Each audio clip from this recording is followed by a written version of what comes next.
사도행전 24장 1절에서 3절까지의 말씀을 저와 여러분이 교독하도록 하겠습니다. 닷새 후에 대제사장 아나니아가 어떤 장로들과 한 변호사 더둘로와 함께 내려와서 청독 앞에서 바울을 고발하니라. 바울을 부르매 더블로가 고발하여 이르되 3절 같이 읽겠습니다. 벨릭스 각하여, 우리가 당신을 힘입어 태평을 누리고 또 이 민족이 당신의 선견으로 말미암아 여러 가지로 개선된 것을 우리가 어느 모양으로나 어느 곳에서나 크게 감사하나이다. 아멘. 하나님께서 주신 지혜로 살게 하여 주시옵소서. 예수 그리스도의 이름으로 기도드립니다. 아멘. 이 사도행전 23장까지의 이 말씀은 바울이 로마에 가기 전에 지금 재판을 받고요. 가이사랴에 지금 와 있거든요. 470명의 이 호위병들과 함께 이 가이사랴에 와서 가이사랴 2년간 헤롯궁이 지금 총독 벨릭스의 관저입니다. 총독의 관저인데 2년 동안 머물다가 다시 이제 로마로 가게 되는 이제 그런 여정에 있습니다. 그런데 그 여정에 지금 무슨 일이 있냐면 이 총독 벨릭스 앞에서 사내드린 공회 71명의 사내드린 공회원들이 재판을 이제 청한 것이죠. 왜냐하면 바울이 잘못했다. 유대인들을 소란케 했고 이게 로마의 법에도 안 좋은 것이고 그래서 이것들을 좀 처리해 달라고 얘기하는데 그 전에 지휘관인 천부장이 봤을 때도 아무 문제가 없었고 그래서 이게 그냥 끝나는 것인데 제가 여러 번 말씀드렸지만 결국 로마에 가기 위해서 로마에 왜 가냐? 임금들 앞에서. 근데 이미 이제 총독들 통치자라고 말씀드렸잖아요. 임금들이라고 하면 꼭 왕을 얘기하는 것이 아니라 통치자, 총독 얘기하는 거예요. 총독, 벨릭스, 베스도 이런 사람들 또 유대의 분봉왕인 아그리파. 그래서 그런 일들을 감당하기 위해서 또 로마에 가서 로마가 이미 세워진 교회가 있어요. 이제 흩어져 박해로 인해서 스데반의 박해로 인해서 흩어진 사람들인데 거기에서 또 가서 권면도 하기도 하고 또 그렇게 하기 위해서 로마에 가려고 지금 이런 일이 있습니다. 그런데 당장 지금 잡히면 바로 로마 가면 좋겠지만 또 기다림이 있어요. 2년이라는 기다림이 있습니다. 제가 말씀을 드렸지만 20대 한 중반 정도, 많으면 후반 정도에 이제 박해를 이제 하게 됐는데 한 3년 정도 했다고 정확히 나와 있지는 않습니다. 추정하는 건데 한 3년 정도, 2년 3년 정도 했다고 하는데 그러면 30대 초반, 많으면 30대 초반, 적게 하면 20대 후반 정도 되는데 그때 3년 동안 박해를 해서 그 나이가 돼서 그러면 그때 예수님 만났잖아요. 다메섹에서 예수님 만나면 그 뒤에 이제 바로 사역을 시작했다 이러면 너무 참 아름다운 일 아닙니까? 30대 초반에서 참 혈기도 왕성하고 젊은 나이에 바울이 준비된 자 아닙니까? 회심까지 했으니까 이제 예수님도 더 알고 원래 성경에 대해서 해박한 지식을 가지고 있는 자예요. 그런데도 바로 사역을 시작했냐? 그렇지 않아요. 바로 이방인의 사도가 되었냐? 그렇지 않다니까요. 바로 이제 1차, 2차, 3차 전도행 하면 너무나 좋겠는데 그렇지 않습니다. 하나님의 시간은 그렇지 않아요. 30대 초반이면 얼마나 좋습니까? 지식이 부족하겠습니까? 다 준비가 되어 있어요. 인격도 아마 어느 정도 준비가 됐다고 저는 그렇게 생각합니다. 그런데도 불구하고 3년간의 깊은 영적 교제가 있었어요. 그러면 3년 영적 교제했으면 준비된 거 아닙니까? 그러면 이제 하나님 쓰시면 딱 좋을 텐데 그렇다고 전도 여행이 시작되지 않아요. 그러니까 30대 한 초중반에 그때 돼서 14년이 지나서 그럼 언제쯤 됐냐? 40대 초중반이 돼가지고 그러니까 20대 중반에서 20년이 지난 거죠. 박해까지 다 포함하면 그때서야 비로소 하나님의 일을 감당하게 됩니다.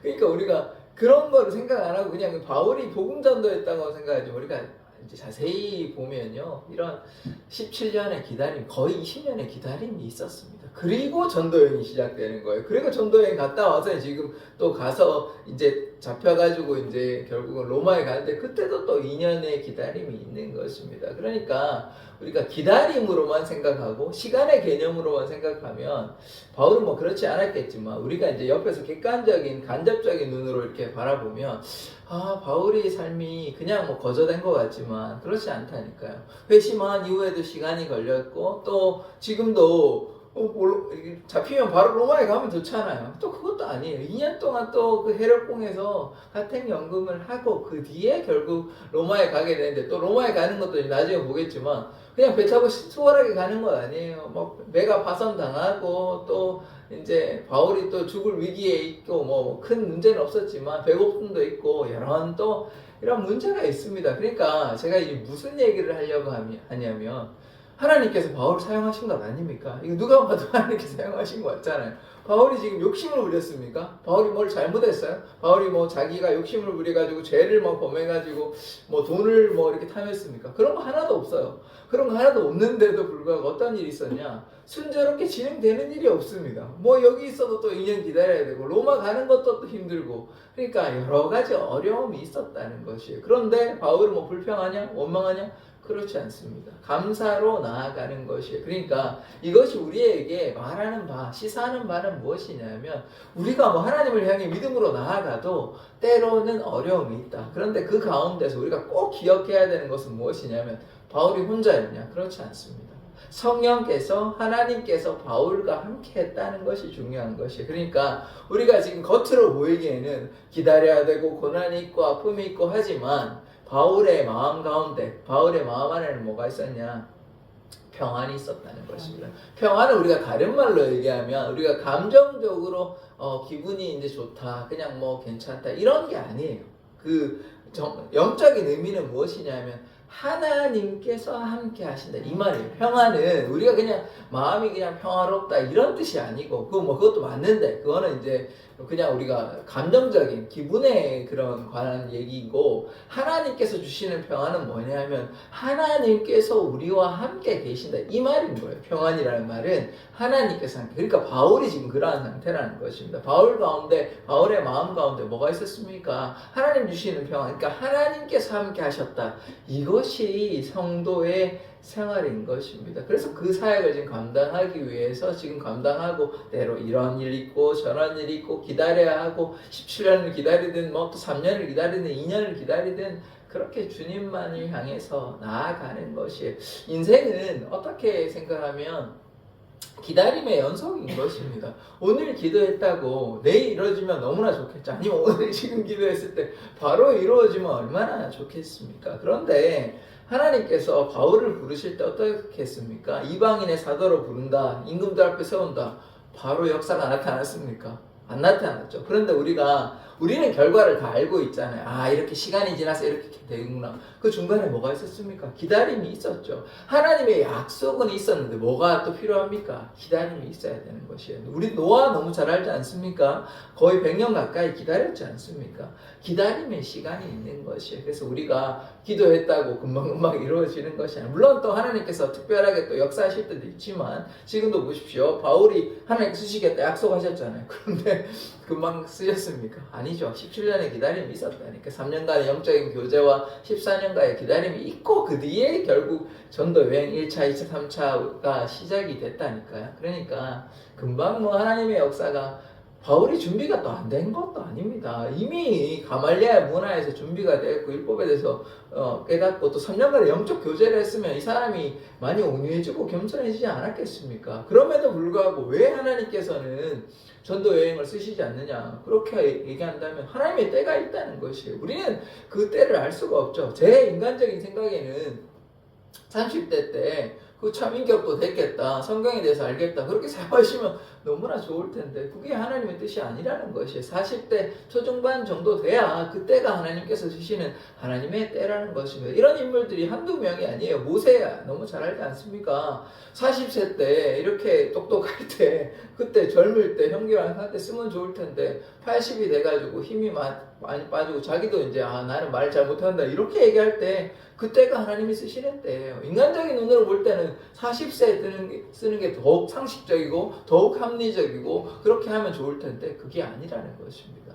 그게 아니라는 것이에요. 그래서 하나님의 방식은 우리가 다 헤아릴 수 없는 것이죠. 인간의 방식으로 생각하면 어떻겠습니까? 제가 만약에 그렇게 한다면 모세를 40배 쓰는 게 더 좋다고 생각했을 텐데 그렇지 않다는 거예요. 바울도 마찬가지. 뭐 하나님의 뜻이 뭔가 있겠죠. 저도 잘 모르겠습니다. 30살에 뭐 하는 거 했다고 해서 또 그게 나쁘다고 볼 수가 없는 것이거든요. 물론 뭐 연륜이 좀 더 쌓이고 좀 더 이렇게 인자해지는 부분은 있겠지만 그렇다고 해서 3년간에 이미 영적인 깊은 교제가 있었잖아요. 그러니까 그렇게 하면 뭐 목회자들은 다 뭐 40대에서 뭐 사역해야지 40대는 뭐 목사 주면 안 되는 거 아닙니까? 그런 게 하나님의 뜻이라고 생각한다면 그렇지 않다는 것이죠. 그래서 하나님께서 역사하시면 되는 게 뭐 나이가 어리건 많건 그게 중요한 거예요. 또 반대의 경우도 있어요. 다윗 보십시오. 다윗이 한 13세 한 정도의 대충 추정하는데 그 정도의 이제 왕으로서 기름 부음 받았습니다. 바로 왕이 됐어요? 아니요, 바로 왕 안 됐어요. 그리고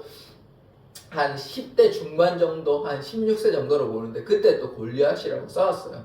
그게 말이 됩니까? 안 되는 거죠. 그러니까 세상의 눈으로는 이 뭐 10대 뭐 중반에 이 아이가 이 훈련된 특별한 군사인 골리앗과 싸운다. 체격으로 보나 경험으로 보나 뭐 장비로 보나 뭐 전혀 게임이 안 되는 것이 그게 또 하나님의 방식이에요. 이때는 또 말도 안 되는 이렇게 어린아이가 이렇게 어린아이는 이제 10대 중반 10대 이런 아이가 싸운다는 것이 또 하나님의 뜻이고 이때는 또 이때 좀 젊을 때 하면 좋을 텐데 또 나이가 좀 들어서 하는 것이 하나님의 뜻이고 그러니까 우리가 헤아릴 수가 없는 것이 하나님의 다 뜻이 있다 이렇게 생각하고 믿음으로 나아가야 하는 것입니다. 자 그렇게 하면 하나님의 역사가 나타나고 또 하나님께서 우리를 사용하십니다. 자 하나씩 말씀 한번 보도록 하겠습니다. 1절 보시면 닷새 후에 대제사장 아나니아가 어떤 장로들과 한 변호사 더둘로와 함께 내려와서 총독 앞에서 바울을 고발하니라. 이 말씀이 뭐냐면 사내들인 공회가 고발했잖아요. 그래서 지금 와가지고 대제사장 아나니아가 대표로 와가지고 변호사 더둘러라고 하는데요. 변호사가 아닙니다. 변호사가 이제 번역에 좀 문제가 아쉬운데요. 연설가예요. 아니면 수사학이라 그래서 말을 언변이 뛰어난 사람 이거를 가리키는 거예요. 왜냐하면 그 당시 로마 재판은 지금은 뭐 증거나 아니면 이제 서류 중심으로 이렇게 이제 재판은 좀 더 합리적이죠. 좀 더 이렇게 전문적으로 하는데 그 당시만 하더라도 벌써 2000년 전 아닙니까? 그러니까 그 옛날에는 어떤 일이 있었냐면 말로 잘 설득하면 되는 거예요. 말로 이런 일이 있다. 말로 잘 설득하면 되는 거예요. 그러니까 뭐 누가 필요한 겁니까? 언변에 뛰어난 사람, 말에 뛰어난 연설가가 필요한 것이. 그래서 이 더둘로가 필요한 것입니다. 이런 일이 있었다. 이렇게 잘 정리하면 아 그래 내가 너의 말을 들어보니 더 맞는 것 같다. 그래서 너 말이 맞다. 이렇게 이제 정하는 것이. 그래서 뭐 현대 개념으로는 변호사라도 볼 수도 있겠지만 정확한 의미는 레트로라고 해서 수사학자 그러니까 언변가예요. 언변가 말이 뛰어난 사람, 말을 이제 잘하는 사람 데려와가지고 지금 재판을 벌이고 있습니다. 2절 보시면 바울을 부르매 더둘로가 고발하여 이르되 이제 더둘로가 이제 바울에 대해서 이런 얘기 저런 얘기를 하는 것이겠죠. 자, 그 다음에 3절의 말씀 벨릭스가 악하여 우리가 당신을 힘입어 이게 좀 그러니까 이렇게 높여드리는 존경하는 재판장님 이런 근데 말이 굉장히 길어요. 이제 우리는 그렇게까지는 하잖아요.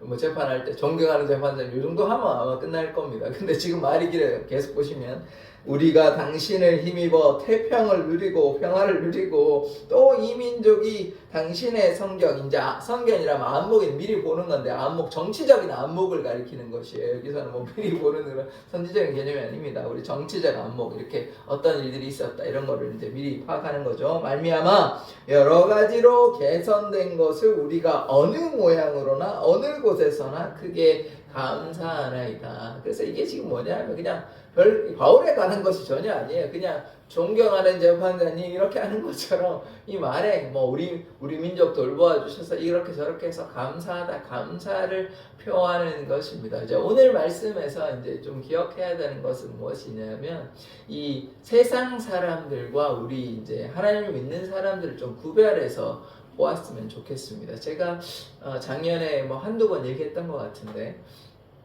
이제 하나님의 진리를 변호하기 위한 변증가들 이런 사람들이 있습니다. 영국에 제가 그 성함을 이제 잊어버렸는데 그 영국 유명한 분이 있습니다. 그분은 굉장히 이제 총명하셔가지고 잘 이렇게 변증합니다.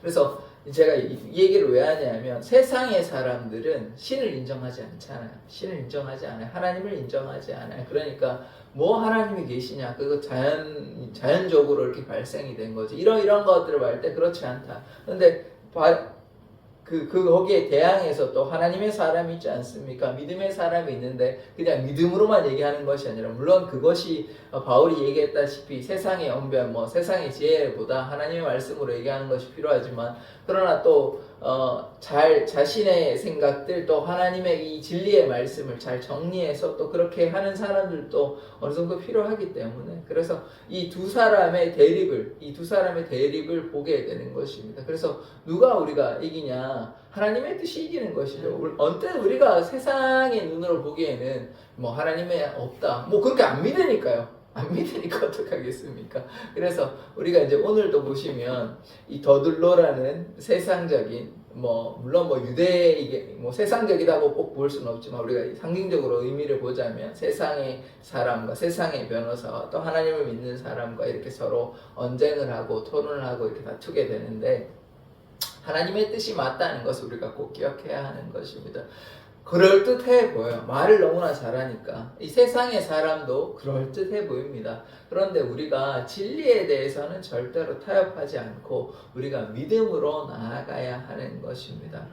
세상적으로 다 증명된다고 해서 그것이 꼭 맞냐? 꼭 그렇지는 않습니다. 그건 세상의 방식인 것이고요. 보이지 않는 하나님이잖아요. 우리가 만질 수 있는 하나님입니까? 어떻게 증명할 거예요? 보이지 않는 하나님. 우리가 그 하나님을 믿음으로 고백하는 것이 그런데 우리가 또 필요한 것은 그러나 우리가 하나님을 믿는 자로서 십자가 군병되고 또 하나님에 대해서 우리가 뭐 해야 됩니까? 하나님에 대해서 증거해야 되는 것이 꼭 이 바울이 얘기했다시피 이렇게 에덴에서 바울도 좀 세상의 방식으로 그들과 이제 언쟁을 해가지고 이렇게 진리를 증명하기 위해서 철학적인 방법, 논리적인 방법을 사용했지만 별로 소득이 없었습니다. 그래서 우리가 세상 가운데 더둘로와 같이 또 세상에서 하나님이 뭐가 있어? 무슨 예수가 하나님이야? 이런 얘기를 할 때 우리는 어떻게 해야 되겠습니까? 우리는요. 믿음으로 고백하고 내가 이런 삶을 살았을 때 하나님을 믿었을 때 이런 역사들이 있었다 이렇게 이야기하면 되는 것입니다. 예수를 믿었을 때 내 삶에 변화가 있고 나는 구원함을 얻는 줄 믿는다 이런 이야기를 하는 것이에요. 그러니까 제가 무엇을 얘기하냐? 증명의 방식이 아닙니다. 증명의 방식. 우리가 예수를 믿는 것이에요. 믿음이 없이는 하나님을 기쁘시게 할 수 없는 것이에요. 그러니까 우리가 믿음으로 세상 가운데 하나님을 변호해야 하는 것이지 세상의 방식과 동일하게 이렇게 얘기하는 것은 별로 큰 효과는 없습니다. 믿음을 가지고 하나님을 알기 위해서 이런 공부도 필요하고 이런 논리도 필요하고 지식도 지혜도 필요한 것이지 하나님을 믿기 위해서 지혜와 지식 어느 정도는 필요하지만 믿음이 일단 바탕이 돼야 되는 것이죠. 하나님을 믿지 못하는데 어떻게 되겠습니까? 이게 하나님을 증명할 수는 없어. 물론 신존재 증명이라고 해서 원인의 원인이 있다 이런 부동의 동자가 있다 5가지 이런 증명들이 있습니다만 그렇게 하면 세상 사람들이 다 믿습니까? 그게 아니라는 것이에요. 그게 아니고 믿음으로 바라봐야 하는 것입니다. 어떤 철학적인 것이나 어떤 논리적으로 하는 것은 굉장히 한계가 있습니다. 그래서 그렇게 설명하는 것은 세상의 방식이고 그러니까 우리가 예수를 증거할 때는 논리로 하기보다는 논리도 어느 정도 필요하겠지만 믿음으로 이렇게 하고 우리의 삶을 통해서 이야기하는 것이 참 중요하다 이런 생각을 하게 됩니다. 이제 한 봄 때 이게 우리 계획한 대로 진행이 된다면 봄부터 이렇게 식사를 하게 되면 지금 어제 좀 짧게 얘기하겠습니다. 이제 쌀을 어떻게 이제 쌀을 가져가시게 됐는데 이제 쌀이 이제 벌레가 들어가지고 그래서 그걸 버렸는데 그걸 또 가져가시려고 한다 하시더라고요. 그래서 들여다 드리니까 저 앞에 바로 앞에 이제 건너편에 노인정 경로당 거기 계시더라고요. 그래서 그분한테 이렇게 다음에는 제대로 쌀을 갖다 드리겠다 그렇게 이제 말씀을 드리고, 그리고 또 식사를 하게 되면 모르겠습니다. 그분이 뭐 오라고 이제 그분뿐만 아니라 거기에 말씀하면 뭐 국수라도 한 그릇 들어오십시오 이렇게 말씀을 드리면 또 그 중에 한두 분이라도 오시면 너무나 감사한 일 아닙니까? 그래서 그렇게 이제 생각 중인데, 그렇게 이제 제가 이제 이 얘기를 왜 하냐, 그렇게 이제 삶을 통해서 그들에게 마음의 감동을 얘기해야 되지, 그분들한테 하나님은 살아계시다 이렇게 얘기하면 이게 뭐 와닿겠습니까? 그것보다는 그냥 그들의 필요, 지금 좀 형편이 그렇게 좋지는 않으신 것 같아요. 그래서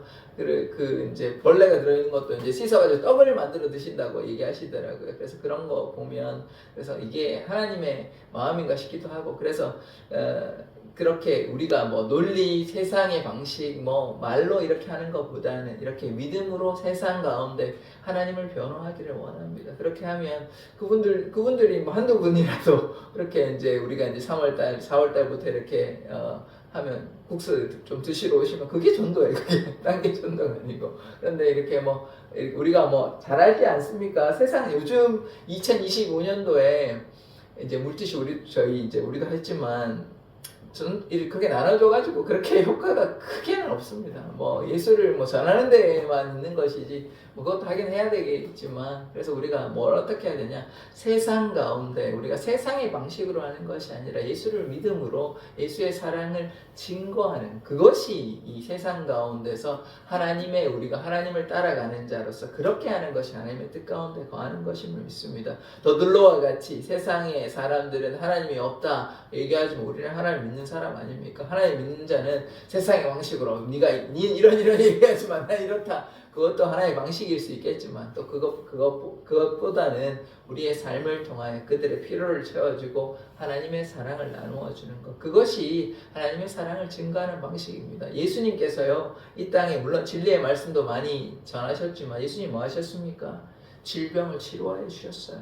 질병을 치료하여 주셨어요. 그들의 필요를 채워주신 것입니다. 그게 이제 돌아가신 목사님이지만 조영기 목사님이 그런 의미에서 그런 사역을 감당하신 거거든요. 많은 병자들이 그 목사님의 사역을 통해서 많은 치료함을 받았지 않습니까? 그것이 예수님의 사역이에요. 예수님께서 치료하시고 말씀을 증거하신 것 아닙니까? 그리고 또 복음을 증거하시고 말씀을 증거하시고 그렇게 하셨기 때문에 우리도 그렇게 주님 따라 복음을 증거하고 또 우리가 또 믿음이 있으면 우리의 삶을 통해 치료의 역사가 나타나는 것입니다. 그래서 치료의 하나님의 역사가 나타나고 또 우리가 또 말씀을 증거해야 하는 것입니다. 그러할 때 하나님의 역사가 나타나게 되는 것이죠. 그래서 우리 세상 가운데서 이렇게 복음을 증거하는 것이 이렇게 뭐 말로 이렇게 한다기보다, 물론 말로 하는 거지만 그 말이 뭐 이렇게 논리해가지고 이렇게 뭐 너는 틀렸고 나는 맞다 이렇게 해도 물론 그거에 대한 바른 이해는 있어야 됩니다. 나중에 믿음 가지고 있었는데 성경도 모르고 뭐 하나님 어떤 거 그거는 문제가 되는데, 제가 얘기하는 거는 우리가 논리적으로 너는 이렇게 해서 그렇고 이거는 또 아니라는 거예요. 전도의 방식에서 처음에 그 믿음을 가지고 나중에 하나님이 어떤 분이고 이거에 대해서 분명히 알고 바른 알미 필요하죠. 지혜와 지식이 필요하죠. 이게 필요 없다는 뜻이 아닙니다. 근데 전도의 방식은 그거보다는 우리가 사랑으로 이렇게 힘들어하는 이웃들에게 증거하는 것이 우리에게 필요한 것입니다. 그래서 우리가 가르치고 말씀에 대해서 가르치고 또 복음을 전하고 치료하는 이 역사가 우리의 삶을 통해서 나타나기를 원합니다. 그것이 예수께서 우리에게 원하시는 삶이에요. 그러면 이 주위에 지금 어제 이제 만났던 그분이 80이 넘으셨다 하시더라고요. 그래서 그렇게 하셨는데 하여튼 그렇게 지금 생각 중입니다. 이제 빚도 좀 갚게 하면 좀 더 여유가 생기니까 그렇게 이제 정기적으로 좀 도와드리든지, 어쨌든 뭐 이혼의 장로님도 도와주셨고 하시기 때문에 그렇게 하면 될 것 같습니다. 그래서 오늘 말씀 가운데 우리는 어떤 삶을 살아야 할지, 세상 가운데서 이 말짱이로 하는 것보다는 우리의 사랑을 좀 증거하기를 원합니다. 지금 이미 말씀하셨죠. 우리 공동체를 돌보는 게 또 하나님의 사랑이에요. 우리 얘기하셨잖아요. 그 위정하시는 분. 그래서 그렇게 또 돌보시고 또 연락도 좀 하시고 그렇게 하시면 우리 이제 2026년도에 이 사랑의 교회는 지금보다는 또 성장할 줄 믿습니다. 작년에도 성장했잖아요. 근데 올해도 이제 그 성장이 계속 길에 있습니다. 또 이렇게 하시면 하나님의 역사가 나타납니다. 새벽에 나와서 기도하시고 또 우리가 복음 증거하고 이러면 분명히 올 한해는 또 이제 연말이 됐을 때 이제 송구영신 올해 이제 12월 31일에 성공영신 할 때는 또 우리가 이렇게 열심히 해서 하나님의 역사 나타났다 이런 고백을 하는 그런 시간이 올 줄 믿습니다. 기도하겠습니다.